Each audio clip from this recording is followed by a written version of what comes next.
money.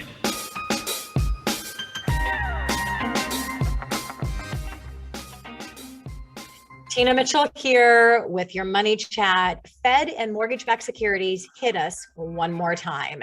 St. Louis Fed president and voting member Raging Jim Bullen is the first Fed member to speak to the media post-Fed meeting. He was the line dissenter who wanted a 50 basis point hike. He said that he wants the Fed's rate to be above 3% this year to fight inflation. And this would imply 12 rate hikes. He also thinks that the Fed should already start reducing their balance sheet. Waller makes me want to holler. Fed governor and voting member Christopher Waller said that the Fed may need to hike by 50 basis points one or more times in the coming months to tame inflation. He also said that the Fed needs to start reducing their balance sheet soon in the next meeting or two. Now, he was very out of tune on his comments where he said there is no chance of recession. It's been a little maddening to see that the Fed, who was so accommodating and watching inflation go from 1.75 now to almost 8%, now changed their tune. Where were they when the inflation kept rising and they said that we would be transitory? Several members who have since resigned were profiting from the Fed buying mortgage-backed securities. Now, we are in the same position, or we are in this position because of the Fed and the reason that we're seeing boom and bust cycles.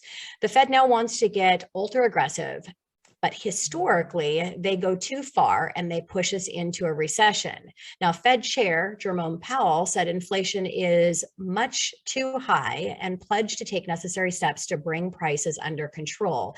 He said that the Fed will continue to hike rates until inflation is under control.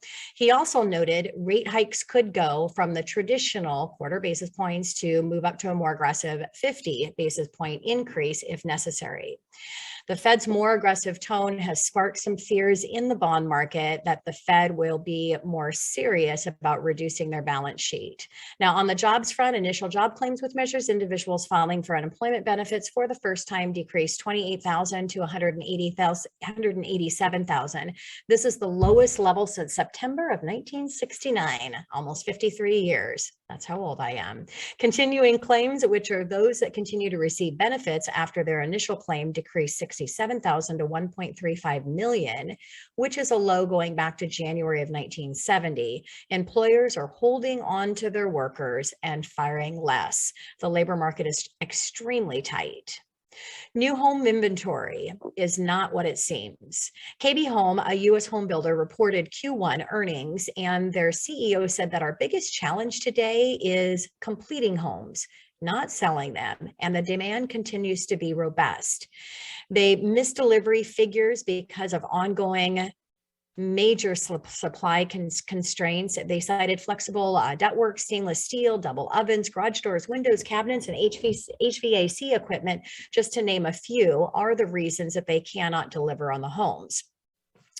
This coincides with this week's new home sales report, the available inventory. They said 91% of homes, or 91% of these homes, are from the inventory that have not started under construction yet. Now, the big takeaway is KB Home's earnings call for a demand remains robust even in the face of higher mortgage interest rates. And speaking of inventory, there were only 870,000 homes for sale nationwide, which is up just a little bit, 2% from the record low last month, but still down 16% and at the very depressed levels. From July, inventory were down about 33%. There is only 1.7 month supply of homes. Again, this is nationwide, when 6 months is considered a balanced market. So speaking to the imbalance of the supply and demand, homes were only on the market for 18 days in February, down from 19 days. This should continue to support the home prices. Media creates real estate land of confusion.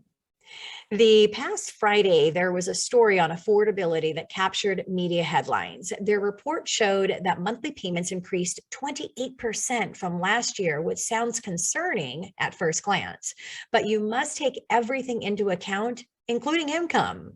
So comparing payments from last year to this year, that statement would be half correct. But when you take income into consideration, that gives you the full and real picture of affordability. Incomes have increased by 6% since last year, but that's all wage growth. Private sector wages have gone up almost 10%, which is likely better representation of our buyers here in our market. Let's just use 6% as factoring in the increase in monthly payment. The real change in payment ratio is only 3%. The impact to consumers is much less than the media headlines would lead you to believe.